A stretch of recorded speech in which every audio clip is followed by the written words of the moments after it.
We live in interesting times. Today's stories. Suu Kyi comments on jailed journalists and Rohingya crisis. UN Special Envoy for Libya remarks on security measures. Hurricane Florence hits the Carolinas. Washington is counting on its levy for Hurricane Florence's impact. U.S. says it is a great day for us over indigenous subsistence whaling. Plus, martial artists celebrate love for their disciplines on the 14th annual Dragon Fest.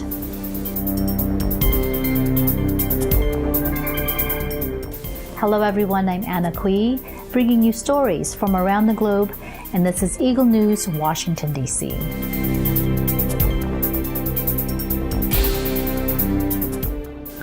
Myanmar's de facto leader Aung San Suu Kyi said Thursday that two Reuters journalists jailed for investigating a massacre in Rakhine State were not convicted because they were journalists, but because they broke the law. 32-year-old Wa Lone and 28-year-old Cha So-u were each imprisoned for 7 years last week for breaching the country's hardline Official Secrets Act while reporting atrocities committed during the military crackdown in Rakhine. The sentence prompted a storm of global outcry as an assault on freedom of speech, while erstwhile rights champion Suu Kyi came under intense pressure for failing to speak up for the pair. She broke her silence on the issue on Thursday during a discussion at the World Economic Forum, robustly defending the court's decision to jail the duo. Not jailed because of the journalists. They were jailed because the court sentence had been passed on them, because the court has decided that they had broken the Official Secrets Act. Challenging critics of the verdict, including the United Nations, rights groups who once lionized her and the U.S. Vice President, to point out where there has been a miscarriage of justice, Suu Kyi said the case upheld the rule of law. She added, "The case was held in open court. I don't think anybody has bothered to read the summary of the judge." Army-led clearance operations last August drove 700,000 Rohingya into Bangladesh, carrying with them widespread accounts of atrocities, rape, murder, and arson by Myanmar police and troops. The Reuters reporters had denied the charges, insisting they were set up while exposing the extrajudicial killing of 10 Rohingya Muslims in the village of Indin in September last year. This week, the UN Rights Office accused Myanmar of waging a campaign against journalists. It decried the instrumentalization of the law and the courts by the government and military in what constitutes a political campaign against independent journalism. Suu Kyi, who has so far bristled at foreign criticism of her country and defended the crackdown against terrorists from the Muslim minority, also addressed the army's handling of the crisis. There are, of course, ways in which we, with hindsight, might think that the situation could have been handled better. But we believe that for the sake of long-term stability and security, we have to be fair to all sides. The rule of law must apply to everyone. Myanmar has come under intense diplomatic pressure in recent weeks, with the UN Rights Office singling out its powerful military chief for his role forcing the Rohingya from the country. UN Special Envoy for Libya and head of the UN support mission in Libya, Ghazan Salami, speaks during a press conference at the Prime Minister's office in the capital, Tripoli. على الرغم من انتكاسة بسيطة مساء أمس خلال الليل لوقف إطلاق النار، فإن الأيام التسعة التي مرت شهدت احتراما واسعا لوقف إطلاق النار. The sentence prompted a storm of global outcry as an assault on freedom of speech, while erstwhile rights champion Suu Kyi came under intense pressure for failing to speak up for the pair. She broke her silence on the issue on Thursday during a discussion at the World Economic Forum, robustly defending the court's decision to jail the duo. Challenging critics of the verdict, including the United Nations, rights groups who once lionized her and the U.S. Vice President, to point out where there has been a miscarriage of justice, Suu Kyi said the case upheld the rule of law. She added, "The case was held in open court. I don't think anybody has bothered to read the summary of the judge." Army-led clearance operations last August drove 700,000 Rohingya into Bangladesh, carrying with them widespread accounts of atrocities, rape, murder, and arson by Myanmar police and troops.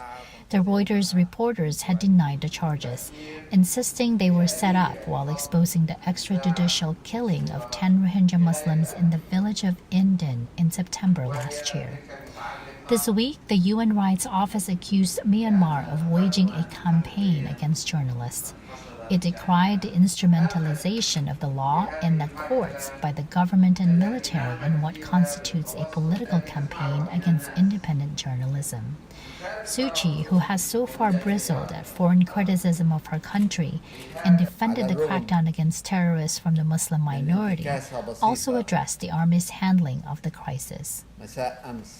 Myanmar has come under intense diplomatic pressure in recent weeks, with the UN Rights Office singling out its powerful military chief for his role forcing the Rohingya from the country. Up next, Hurricane Florence hits the Carolinas. Washington is counting on its levee for Hurricane Florence's impact. U.S. says it is a great day for us over indigenous subsistence whaling. Eagle News Washington, D.C. will return in a moment.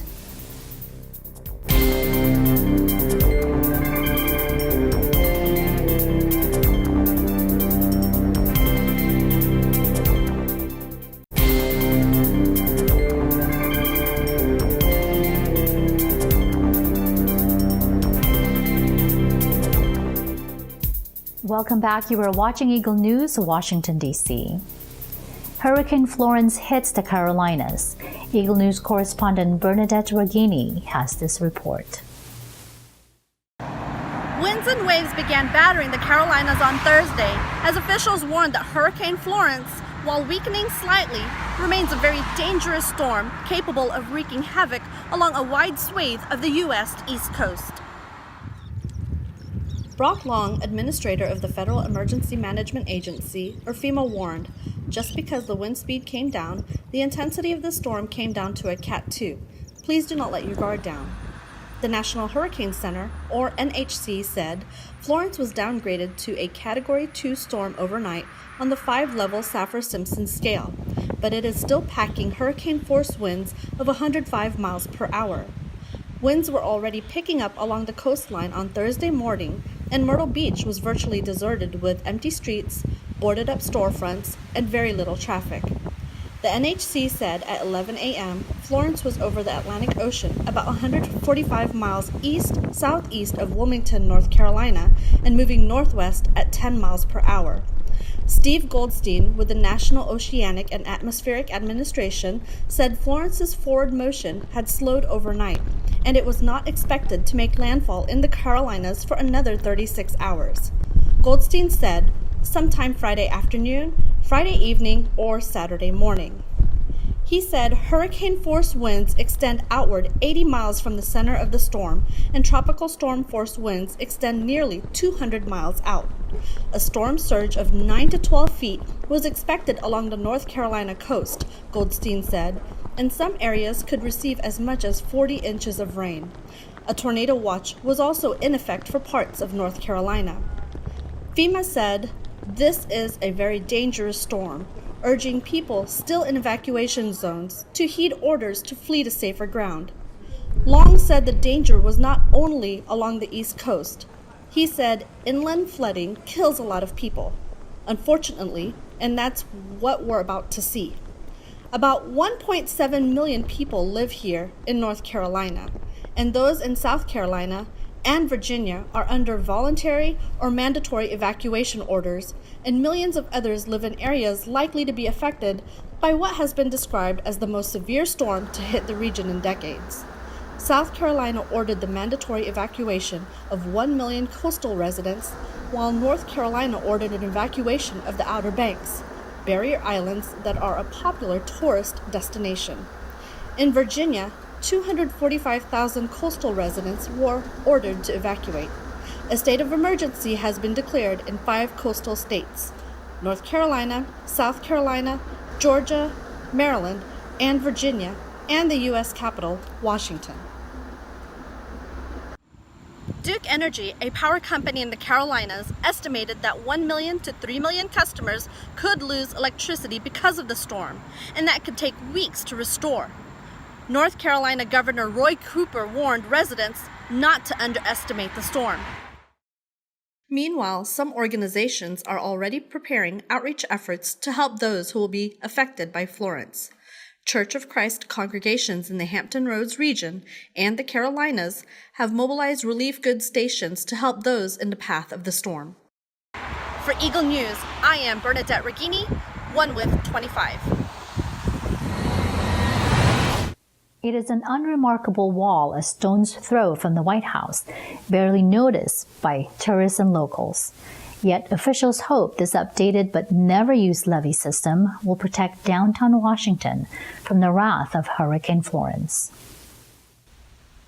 The barrier sits on the National Mall, the famous grassy stretch between the Lincoln Memorial and the U.S. Capitol, and in the coming days it could be put to the test as the capital city braces for potentially catastrophic flooding.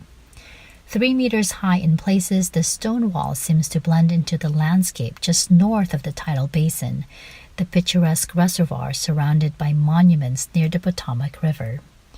But its role is suddenly a hot topic as city leaders declared a state of emergency and waters on the swollen Potomac surged past flood stage this week following recent heavy rains. Washington, built on a swamp, is now bracing for what could be a devastating glancing blow from Florence, which is forecast to barrel ashore along the Carolina coast, some 300 miles south of the capital, delivering life-threatening winds and flooding. The Washington Wall bisects 17th Street, meaning there is normally a gap in the defenses, but the dam can be tightly sealed in a matter of hours should a flood threat emerge. The levee was completed in 2014. We've erected it 4 times since then, but those are only for annual training missions. It's never been deployed because of high water, and it's designed for a 100-year flood event. So it's not something that we expect we're going to put up on a regular basis. The levee system has existed for several decades, but after Hurricane Katrina devastated New Orleans in 2005, Washington's system was deemed insufficient, and the Army Corps of Engineers was charged with building a more permanent structure. 17th Street sort of becomes a natural alleyway, and there have been occasions of severe flooding in the Federal Triangle, the downtown business district. So even just putting up a 10-foot barrier here in this lowest of low spots will protect those very important business areas. While Liters currently sees no indication of a need to use the levee system, which was designed to protect the White House and nearby neighborhoods and federal properties, authorities are at the ready. Right now, there's no indication that we'll need to do that. We've been monitoring this week in advance of Florence simply because of all the rain that we've had over the last week or so. We didn't really get much above 9 feet on the gauge, but of course with Florence coming in and her path still uncertain, depending on how much rain we get, given that the system is already saturated, we'll continue to monitor it through that storm. The equation is simple. If the water is measured to be 12 feet above normal gauge level, an alert is triggered and the large concrete slab to plug the gap in the wall will be tucked in and installed. Liters said it's a 3 to 4 hour process. Washington has become waterlogged in recent days with particularly soggy soil after heavy rains and little sun. While Florence does not have Washington in its direct sights, the spectacular forecast of up to 40 inches of rain in some parts of the Carolinas could translate to dangerous rain levels for Washington and put the city's levee system to unprecedented test. In a rare moment Wednesday, the International Whaling Commission voted overwhelmingly to back whale hunting, but strictly for small subsistence hunts undertaken by some communities, mostly in the Arctic. The vote confirmed a long-standing commitment to so-called Aboriginal subsistence hunting for nutritional and cultural reasons, which continues to be an exception to the decades-old ban on commercial whaling. This is a great day for us as Inupiat people of the North. This is something that we've struggled with for many years.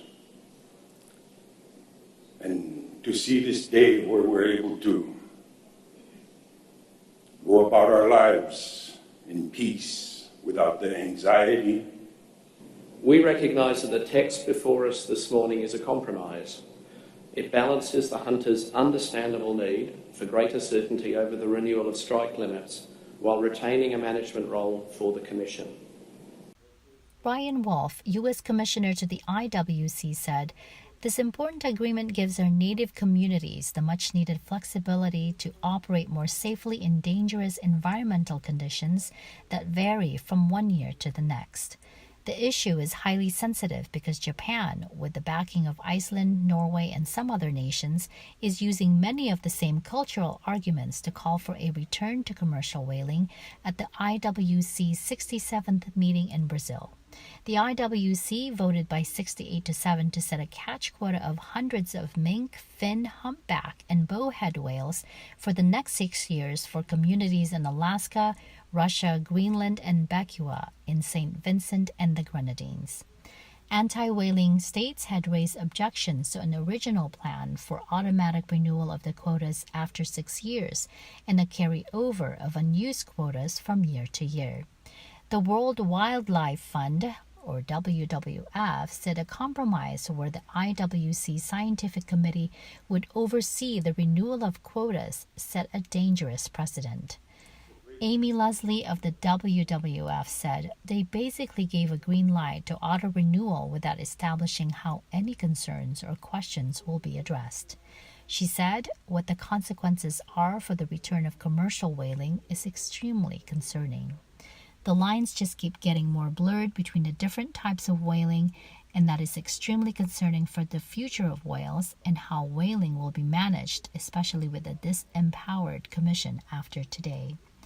Iceland, which continues to hunt whales in defiance of a 32-year moratorium, welcomed the general acceptance of the scientific committee's go-ahead for hunting of some whale stocks for indigenous communities, saying it was a shift in the IWC's position.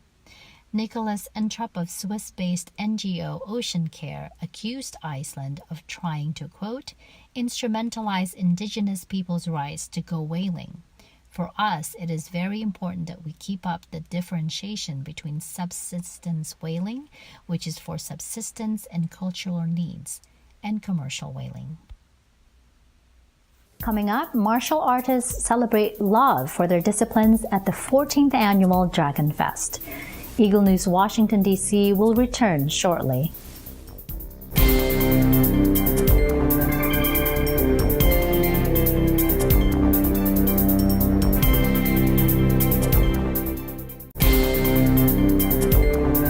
This is Eagle News, Washington, D.C. I'm Anna Cui. Celebrating love for their respective disciplines and craft, martial artists come together at the 14th annual Dragon Fest. Eagle News correspondents Aaron Ratutar and Ivo Basalahe get to know some of them. Take a look.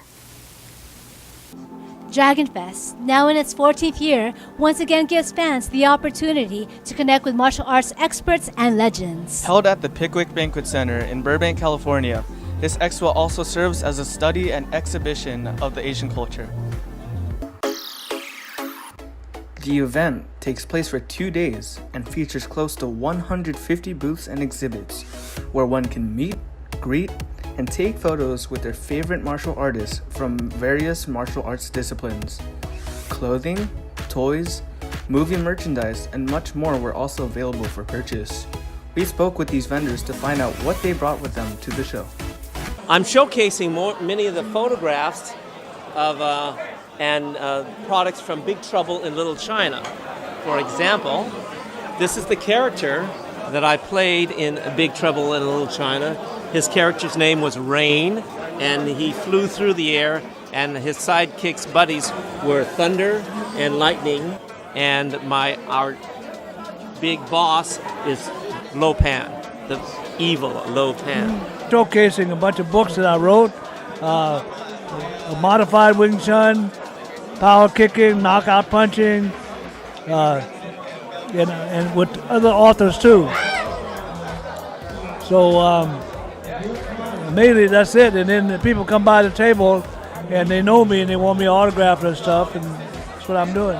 The founder of the Martial Arts History Museum, Michael Matsuda, he brought this event back in order to make it one of the biggest martial arts expos, at least on this side of the United States.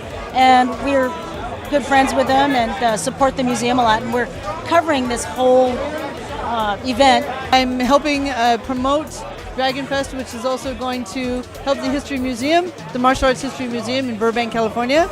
I'm also here to help promote Dynamic Dojo Talk Radio and to promote my new technology that I've been working with for, well, it's not new. I've been working with it since 2011. It's been around for about 20 years, but it's something that'll help balance the left and right hemispheres of the brain.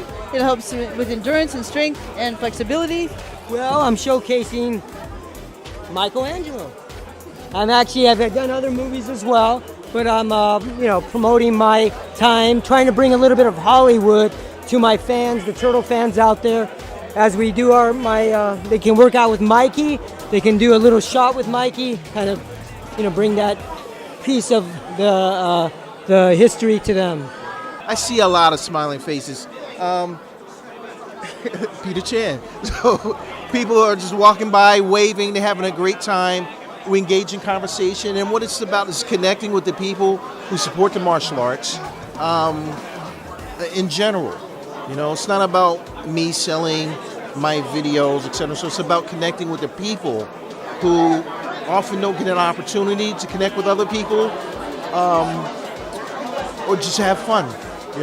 Just having fun. This is a DC fan film based on the character Miss Terrific, played by Gichi Gamba, and one of the other lead actors right here is Juan Abdias, is playing Aqualad. Gio, besides being one of the co-directors, is playing Gangbuster, a Latino superhero from the DC comic universe, and I play an older version of a character named Static Shock.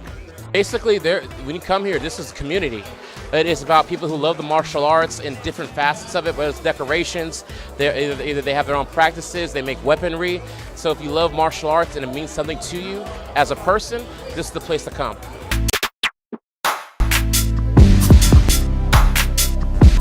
There were workout seminars and demonstrations led by martial arts celebrities, as well as cultural performances celebrating this yearly festival. Fans and practitioners underscored the importance that Dragon Fest has for creating a gathering place for martial arts enthusiasts. The number one thing I was taught is that you have to walk in that front door, and then you will experience something that is so unique and personal to your life that you'll never forget. There is no perfect life, there are no perfect things, but there are perfect moments. Today here at Dragons Fest, this is a perfect moment, and many people will come out of here saying, I am so grateful to be a part of it. My main role here at Dragon Fest is to support everybody here, because I just am a firm believer that the martial arts is as an art, as a lifestyle, as a discipline. It's just, I think it's the answer to a lot of even problems that we have with our youth today, in the sense of giving them focus and something positive that encompasses so many things, not just the athleticism of it and the skill of it, but just the lifestyle of it and all those things connected. This event today, Dragon Fest, we got people here from all over the world, different nationalities. I know you're talking about the Philippines. It's obviously multinational, multicultural, and that's what's great about it. Dragon Fest is our biggest convention for the martial arts. It's like the Comic-Con for the martial arts. Oh, everybody's just having a lot of fun. Everybody always comes up to me and say, "Oh, this is a great job. I'm glad you're doing this." If we didn't do it, there wouldn't be a Dragon Fest. Many people study martial arts for many different reasons, and a lot of people are influenced by the movies and TV and all that. And then when you get an opportunity to meet one of those figures, the Kung Fu series or whatever, to see them actually here and say, hey, you made a difference in my life, I think that's pretty special. Proceeds from Dragon Fest are used in support of the day-to-day operations and expansion plans of the Martial Arts History Museum. Reporting from Burbank, California, I'm Eva. I'm Aaron for Eagle News. And we are 1 with 25. That is today's Eagle News, Washington, D.C. Join us again tomorrow as we bring stories that matter to you. Visit our websites at Eaglenews.PH and EagleNewsLive.com. Like us on Facebook and follow us on Twitter at twitter.com/EagleNewsPH. Thank you for watching. I'm Anna Kui, and I am 1 with 25.